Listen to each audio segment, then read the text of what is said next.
Ayan. So ito po ang ating i-repair ngayon, i-service. Yan o. Yung alarm niya ay halo-halo daw, basta ngayon ay yung ganyan sound lang. Yan. Bago minsan daw ito ay sama-sama ang tunog. May union. So papalitan natin ngayon yun ng horn relay. So kakalisin lang natin yan. Yan. Ito yun o. Yan o. May kalawang siya. Ibig sabihin siya ay tinatama ng tubig. Naagos papunta dito, pupunta dito. Yan. So yan ang ating papalitan ngayon. Disconnect muna natin ito.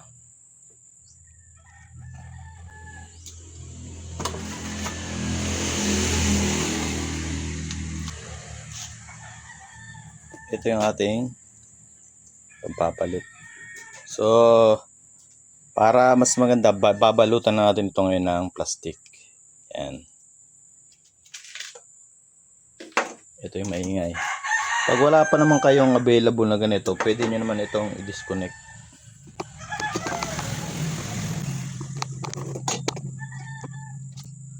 Yan o. Disconnect nyo lang ito.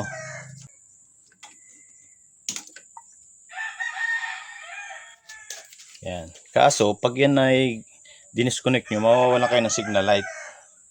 Yung left turn nyo. Kasi, konektado yan dyan. So, ganito ang gagawin natin yan. So, yun ay naka-on. Pag left turn tayo, yan o. Wala. Pati yung likod, wala yan. Yan ang magiging epekto niyan. Ayan o, wala. Okay. So, papalitan na natin ngayon yan. Ayan natin naka-on ng ating e-bike. Okay, para live, ito na. Kakabit na muna natin ito dito. Ito ang ating ipapalit.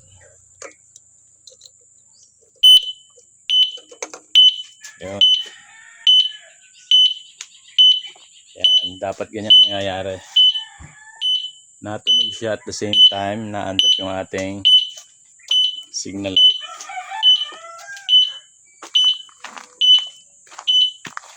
Yan.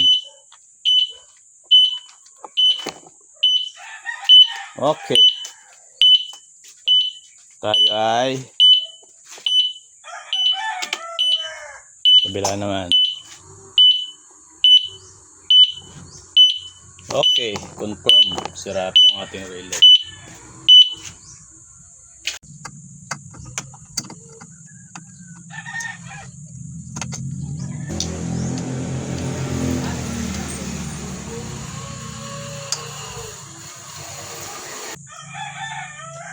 Ito ang ating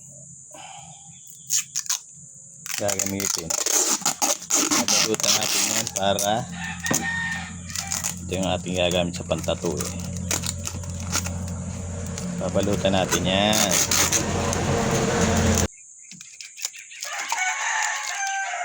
You know, secured na yan. Dahil mumurahin itong design ng e-bike, naaagos yan dyan. Pupunta dyan ng tubig, then naaagos dito. Lesson learned.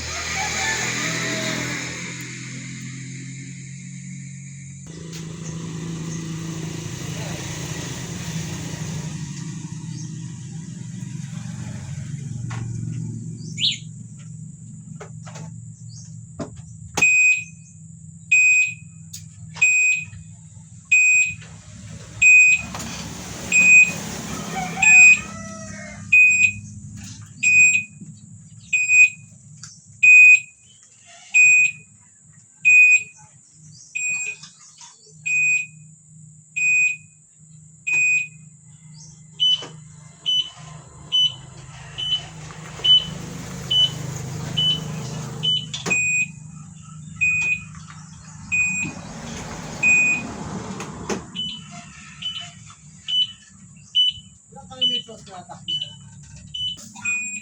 Ayun pang may tos ito. Lapit pa ba? Kami may hindi pang bayan. Lapit ito, sir.